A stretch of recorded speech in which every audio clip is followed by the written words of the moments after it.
Oke, selamat datang teman-teman di video modul atau video tutorial ya. Kita di kelas mata kuliah Manajemen Proyek Sistem Informasi.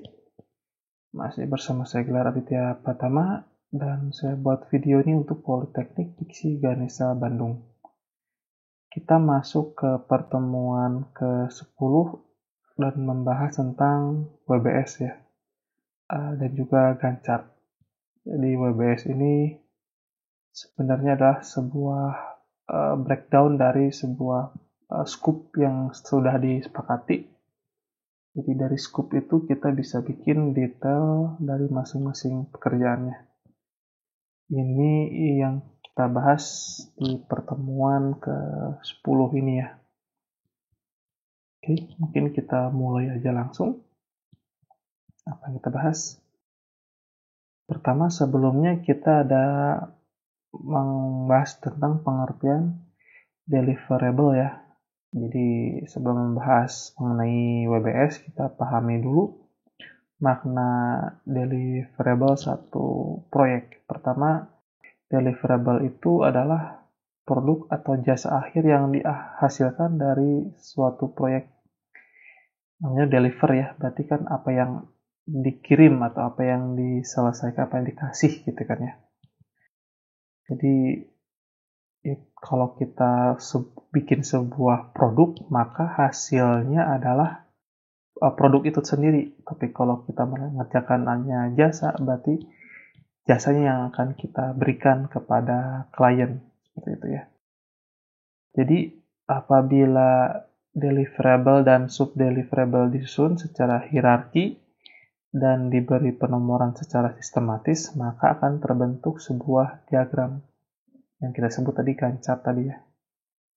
Lalu penomoran pada diagram itu unik dan menggambarkan alur-alur sub-deliverable yang pada akhirnya mengerucut membentuk sebuah deliverable.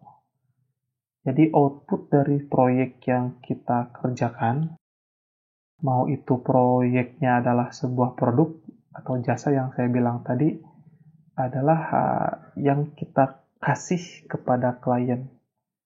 Tapi sebelumnya kita dalam planningnya, gitu ya, dalam sebuah planning, kita kasih nama nih, ini adalah beberapa pekerjaannya, gitu kan ya. Lalu di setiap pekerjaannya tadi itu ada sub-subnya. Nah, itu.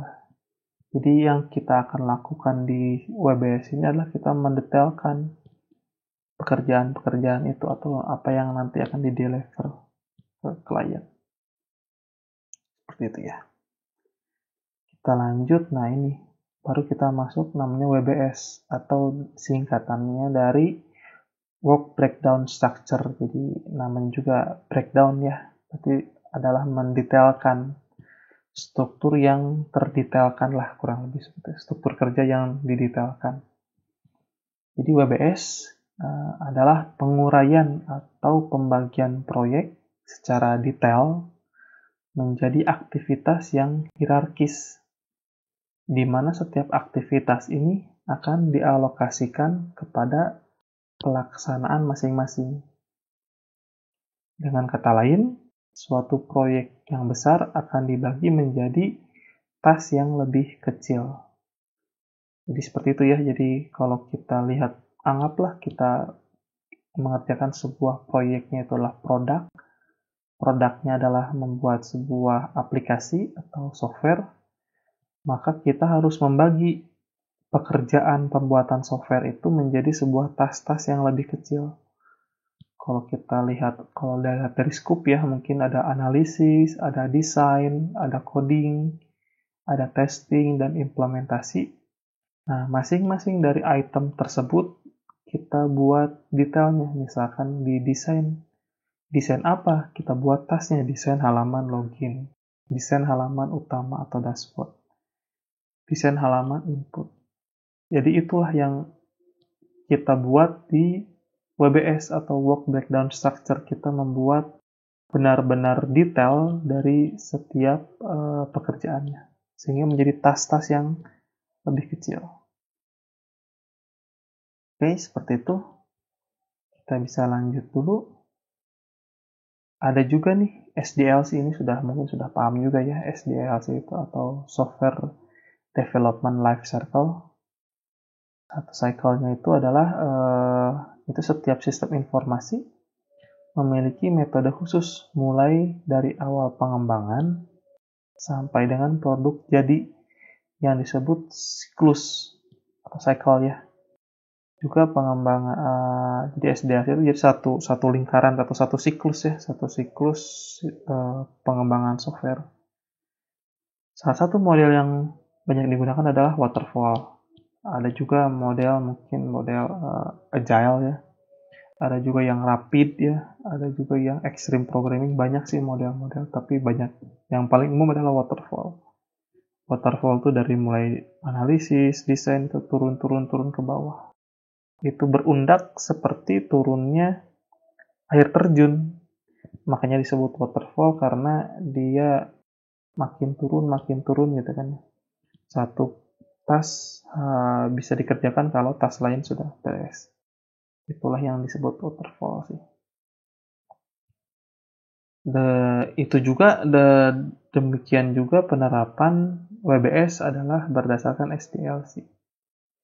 Apapun yang ada di WBS itu masuk di SDLC juga, atau terbalik.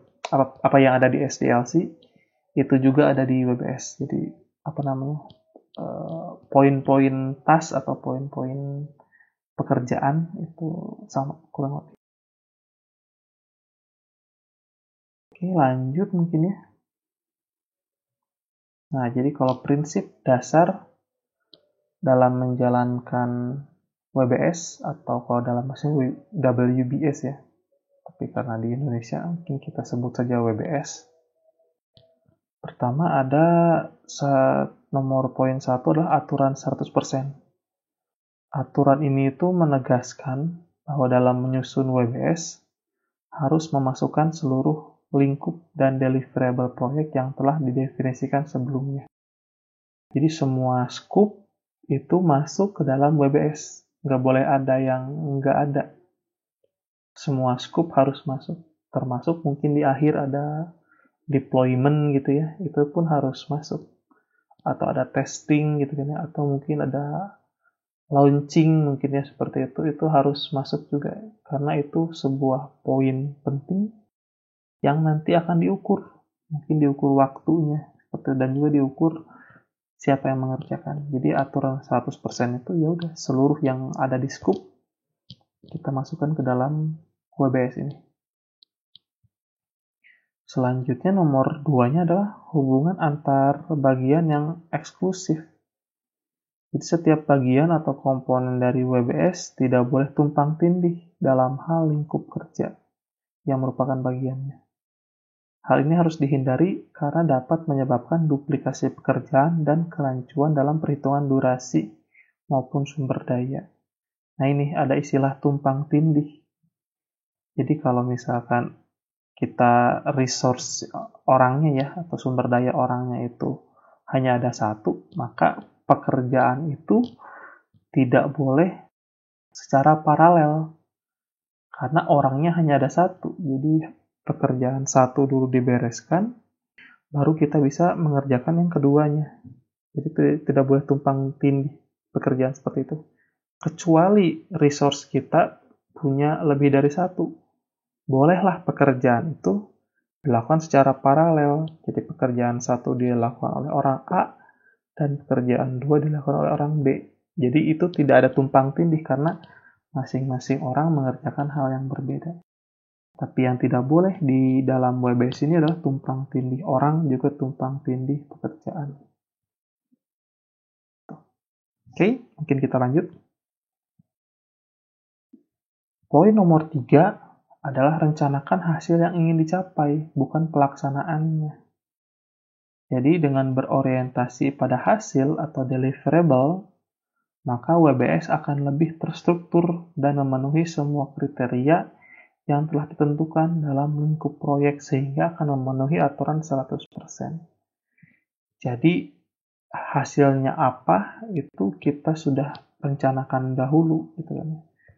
sesuai dengan scope-nya. Nanti WBS ini akan membantu kita menghitung waktu, juga nanti akan menghitung tumpang tindihnya proyek atau tumpang tindihnya task atau tumpang tindihnya pekerjaan ya.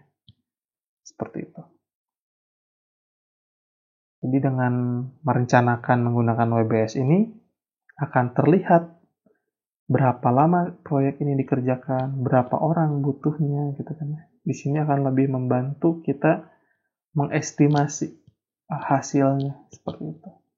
Jangan dikerjakan dulu hasilnya nanti, bukan, tapi kita memprediksi hasil dengan merencanakan ini menggunakan WBS ini. Lalu poin nomor 4, tingkatan detail ya. Jadi beberapa aturan yang diterapkan dalam menentukan tingkatan detail ini itu adalah setiap komponen dalam WBS tidak melebihi 80 jam kerja. Lalu setiap komponen harus tidak melebihi 1 periode pelaporan. Juga ada batas kewajaran, yakni digunakan pertimbangan yang masuk akal dalam melakukan penguraian. Jadi kalau ada satu task atau satu pekerjaan yang lebih dari 80 jam kerja, itu bisa kita pecah. 80 jam kerja itu kurang lebih 1 hari 8 jam, berarti 10 hari ya, atau kalau kita 1 minggu 5 hari, 2 minggu, ini 1 sprint ya. Jadi satu pekerjaan itu tidak boleh lebih dari 1 sprint atau 2 minggu ya. Jadi hanya boleh maksimal itu. Kalau misalkan lebih, maka pekerjaan itu harus dipecah. Anggaplah kalau kita bikin satu menu gitu ya. Ini satu menu login gitu kan ya. Dalam login tuh ada forgot password, ada register, ada login, 3. Kita jangan bikin satu login itu jadi satu pekerjaan. Kita bisa bikin pecah aja, jadi halaman login A itu untuk halaman login register. Terus halaman login B itu mungkin untuk yang forgot password-nya. Halaman login yang C adalah untuk benar-benar loginnya. Seperti itu. Jadi tidak lebih dari 80 jam kerja atau 1 sprint atau 2 minggu ya. Jadi kita pecah saja pekerjaannya. Lebih baik dipecah seperti itu daripada satu pekerjaan yang terasanya lama gitu ya. Lebih dipecah jadi pekerjaannya kecil-kecil. Seperti itu. Oke, mungkin kita lanjut. Yang terakhir mungkin adalah komponen terminal. Jadi ada suatu task yang dapat diestimasi baik untuk kebutuhan sumber daya, anggaran maupun durasi, terhubung satu sama lain dan dapat dijadwalkan. Bentuk dalam format WBS itu adalah outline dan graphical tree. Jadi kita task ini harus diestimasi ya. Jadi mungkin kalau tadi itu yang kita contohkan ada 3 tadi ya. Halaman login doang, tapi terdiri dari 3 sub gitu ya. Kalau kita bikin satu task atau satu pekerjaan halaman login yang terdiri dari 3 itu anggapan 80 jam lebih, itu mendingan kita kecil-kecil yang mungkin halaman login register 1 minggu, halaman login forgot password 1 minggu, dan halaman loginnya adalah 1 minggu. Jadi kita punya 3 minggu. Estimasinya itu baik. Gitu, diestimasi dulu, bener nyampe nggak gitu kan ya. Bisa jadi kita estimasi plus 20%. Kalau kita bisa mengerjakannya anggaplah hanya dalam 3 hari, kita tambahin 20% dari 3 hari itu untuk bisa jadi untuk kasih range waktu aja. Jadi jangan mepet-mepet banget gitu kan ya. Juga jangan juga terlalu longgar. Cukup bisa kerjakan 3 hari, kasih estimasi tambahan 1 hari lagi jadi 4 hari. Itu baik untuk kehidupan developer sebenarnya. Jadi tidak terlalu strict, juga tidak terlalu longgar. Juga nanti kita bikin WBS-nya ya, kita bentuknya adalah sebuah graphical tree atau outline. Oke, kita lanjut. Nah, ini kalau WBS berbentuk outline, ini lebih ke apa namanya? Kalau seperti daftar halaman ya, daftar isi dalam sebuah buku ya. Jadi ada subnya dulu ini, ya.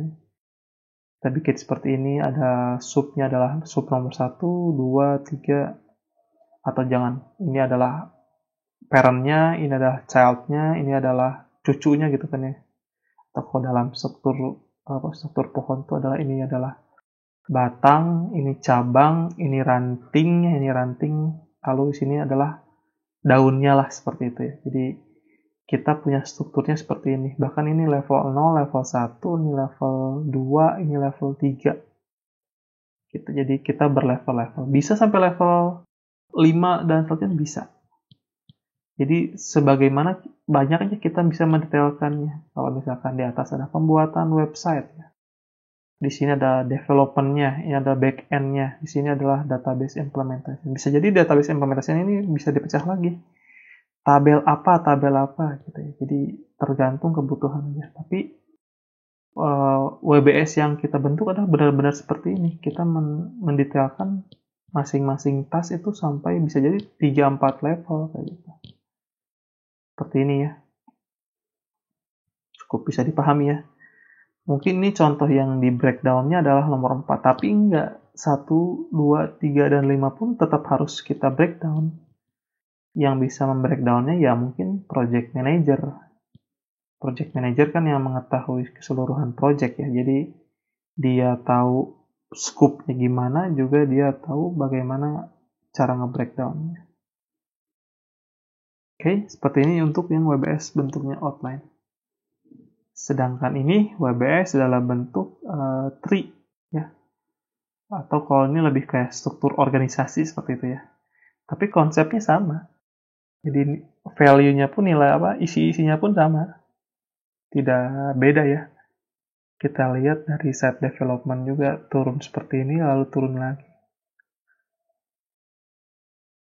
Tapi kalau penggambaran tree seperti yang gini agak susah dilihatnya. Kalau misalkan banyak, agak susah melihat detail-detailnya. Lebih mudah dengan menggunakan yang outline seperti ini. Karena kalau dari outline hanya teks saja, juga teksnya berundak seperti ini, jadi lebih mudah. Jadi setiap levelnya ada tab ya. Ada tab itu jadi lebih mudah. Tapi kalau yang bentuk outline, mungkin karena banyak ke bawah itu, ke pinggir berarti kalau ini ya, ke pinggir itu agak susah dibaca. Sorry, ini bentuknya tree. Ini teksnya salah nih. Ini outline, yang ini graphical tree.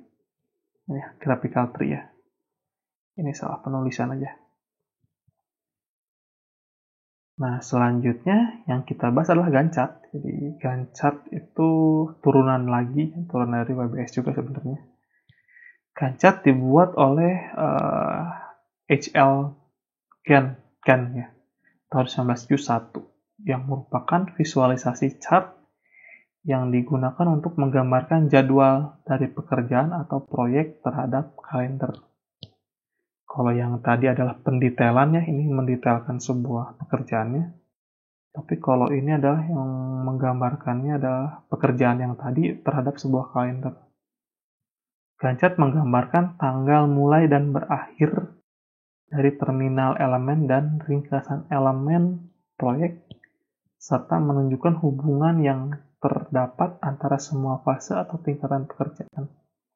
Intinya sih waktu Gantt chart itu ya, jadi seluruh pekerjaan ini kapan mulai dan akhirnya, dan juga masing-masing task ini kapan mulai dan kapan akhirnya, itu tertulis dalam Gantt chart. Lalu Gantt chart merupakan peralatan penjadwalan proyek dan evaluasi perkembangan yang paling umum digunakan. Ya, Gantt chart. Lalu software yang membantu pembuatan Gantt chart salah satunya adalah Microsoft Project. Nanti kita akan bahas mungkin tentang Microsoft Project itu di pertemuan ke-11 ya, ke depan. Oke, kita lanjut dulu. Nah, ini bagian Gantt chart itu berasal dari struktur WBS, ya kan? Saya bilang tadi Gantt chart ini turunan dari WBS. Jadi, kita harus bikin dulu sebuah Gantt chart, baru kita bisa bikin, kita bisa bikin dulu WBS, baru kita bisa bikin Gantt chart. Lalu outline WBS ya dapat digambarkan dengan Gantt chart. Selanjutnya Gantt chart menggambarkan masing-masing tugas secara kronologis berbentuk diagram batang. Dan diagram ini lebih efektif untuk mengkomunikasikan jadwal. Jadi dari masing-masing outline ini dibuat sebuah diagram batang yang menggambarkan waktu. Oke. Poin ketiganya, tiap batang mewakili tugas proyek yang diberi nama. Tugas-tugas daftarkan secara vertikal dari kolom kiri, dan garis horizontal adalah garis waktu kalender. Nanti kita lihat ya contohnya. Grafiknya jelas adalah masing-masing ini dari kiri ke kanan dibuat sebuah diagram batang yang menggambarkan waktu. Lalu poin nomor 4-nya, bagan Gantt atau Gantt chart ya, menunjukkan dengan jelas tugas-tugas yang overlap, yaitu tugas-tugas yang dapat dikerjakan dalam waktu yang bersamaan atau paralel ya. Juga bagan-bagan tersebut dapat diberi warna untuk mengindikasikan dengan jelas persentase penyelesaian dan perkembangan proyek. Warnanya sih bebas ya, cuman pada umumnya warna biru sih. Tapi warna apapun sama aja sebenarnya. Oke, next ya. Nah, ini seperti inilah, ini Gantt chart dengan Microsoft Project. Sebenarnya tas yang ada di sebelah kiri ini adalah WBS-nya. Jadi kita kan sudah membreakdown struktur dalam sebuah proyek. Nah, masing-masing tas atau pekerjaan ini kita bikin sebuah estimasi waktu mulai dan waktu akhirnya, maka akan terlihat sebuah Gantt chart ini, sebuah grafik batang ini ya, untuk melihat perkembangan waktunya.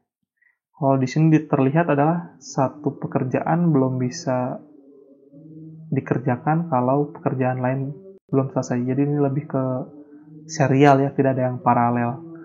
Mungkin nanti kita bisa lihat mana yang tumpang tindih atau yang paralel pekerjaan. Kalau ini terlihatnya adalah serial semua. Jadi yang ini, pekerjaan ini bisa mulai dikerjakan kalau yang ini sudah selesai. Ini pun sama gitu ya. Terlihat juga kalau kita memasukkan tanggal di sini akan terlihat grafik si waktunya atau grafik batang waktunya di sini.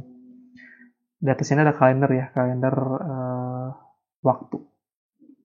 Jadi inilah WBS yang dikombinasikan dengan Gantt chart menggunakan Microsoft Project. Kita next ya. Jadi kalau kita lihat keterangan gambarnya tadi, ada batang warna hitam, itu menggambarkan tugas-tugas atau ringkasan yang menggambarkan fase-fase proyek yang kemudian dipecah ke dalam tugas-tugas lainnya, ditentukan sebagai kritis. Ini ya, yang hitam tuh yang ini nih. Jadi ini satu blok bahwa analisis atau software requirement tuh satu blok seperti ini, satu blok garis ini. Sedangkan batang warna biru muda itu adalah tugas-tugas yang telah dijadwalkan, yang ini, yang biru muda ini ya. Masing-masing biru-biru mudanya itu menggambarkan sebuah pekerjaan yang ada di sebelah kiri. Kalau yang hitam itu menggambarkan keseluruhan, karena kan ini levelnya beda ya. Ini level detailnya, ini level atasnya. Lalu kalau ada batang warna merah, kalau ada ya, itu tugas-tugas yang tidak kritis pada jadwal. Lalu panah biru itu prasyarat antara dua tugas kritis. Jadi panah biru ini, jadi si yang pekerjaan ini require ya, atau membutuhkan pekerjaan ini dulu selesai. Pekerjaan ini membutuhkan pekerjaan ini dulu selesai. Ini gambar panahnya seperti itu ya. Jadi membutuhkan atau jadi prasyarat ya. Sedangkan berlian atau milestone atau titik tolak itu kejadian yang tidak memiliki durasi, yang menunjukkan akhir tugas signifikan atau produk jadi. Nah ini berlian ini ya. Ini produk jadinya adalah di analis komplit tuh tanggal ini. Tanggal 3 Oktober mungkin ya nih ya. Atau 3 November ini. 3 November di sini. Jadi ada berlian ini adalah beres di 3 November. Seperti itu. Itulah gambar-gambar yang ada di Microsoft Project dari WBS. Kita tuliskan WBS itu ke Microsoft Project, lalu terbentuklah sebuah Gantt chart. Jadi ada juga keuntungan dan kelemahannya ya, jadi bikin Gantt chart. Yaitu keuntungannya adalah sederhana, mudah dibuat dan dipahami, sehingga sangat bermanfaat sebagai alat komunikasi dalam pengerjaan proyek. Yang kedua adalah dapat menggambarkan jadwal kegiatan dan kenyataan kemajuan sesungguhnya pada saat pelaporan. Bila digabungkan dengan metode lain dapat dipakai pada saat pelaporan. Lalu kelemahannya adalah tidak menunjukkan secara spesifik hubungan ketergantungan antar kegiatan, sehingga sulit untuk mengetahui dampak yang diakibatkan oleh keterlambatan suatu kegiatan terhadap jadwal keseluruhan proyek. Juga sulit mengadakan penyesuaian atau perbaikan bila diperlukan, karena pada umumnya ini berarti membuat bagan blok baru. Jadi kalau kita perencanaan, usahakan ini tidak berubah ya, si perencanaan ini. Karena kalau kita nambahin satu tas baru di sini, maka kita akan merubah keseluruhan si Gantt chart-nya. Walaupun di sini tool ini sudah bisa kita nambahin waktu bebas gitu ya. Tapi kalau pakai gadget ini agak susahnya adalah kalau kita ada penambahannya. Menyesuaikannya agak susah. Jadi makanya perencanaan itu penting. Ketika perencanaan scope dan kita lakukan breakdown di WBS itu harus benar-benar teliti supaya tidak ada perubahan ketika kita bikin Gantt chart. Seperti itu ya. Jadi dari scope, saya ulangi ya, mungkin dari scope kita buat detail ke WBS, dari WBS baru kita bisa bikin sebuah Gantt chart yang lebih proper ya. Oke, itu akhir dari slide-nya ya. Jadi mungkin itu pengantar dulu untuk kita WBS dan Gantt chart. Jadi mungkin untuk pertemuan berikutnya akan kita coba praktek ya bagaimana bikinin WBS dan Gantt chart melalui Microsoft Project. Jadi mungkin pertemuan 10 ini hanya pengantarnya dulu untuk kita praktek di pertemuan 11 yang kita akan membahas Microsoft Project. Oke, mungkin saya akhiri saja pertemuan ke-10 ini. Kita akan ketemu lagi di pertemuan berikutnya dengan materi yang berbeda dan juga yang lebih mendalam. Oke, dengan saya Gelar Aditya Pertama. Terima kasih.